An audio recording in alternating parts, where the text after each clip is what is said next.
उद्याच्या इंटरव्ह्यूमध्ये ना मी असं इंग्लिश बोलेन, बरोबर. Solar energy is the power that comes from the sun and which gets converted into thermal or electrical energy. Parents teacher मीटिंगमध्ये जर मी असं इंग्लिश बोलले तर कसलं भारी होईल.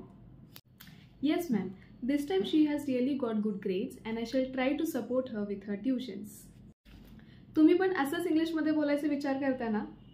चला मग आता वेळ आली आहे ॲक्शन घ्यायची, आता वेळ आली आहे बोलायची. हे सगळे जे इन्स्टन्सेस तुमच्यासोबत होत आहेत त्याला आता आपल्याला फुल स्टॉप लावायचा आहे आणि ॲक्च्युअली इंग्लिशमध्ये बोलायला चालू करायचं आहे. कसं बोलणार? मी आहे ना.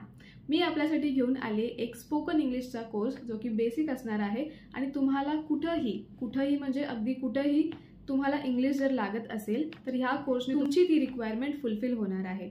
I welcome you all, I request you all आणि आपण भेटूया आपल्या क्लासमध्ये. क्लासचे सगळे डिटेल्स डिस्क्रिप्शनमध्ये दिलेले आहेत and I hope we will meet in the class. Bye.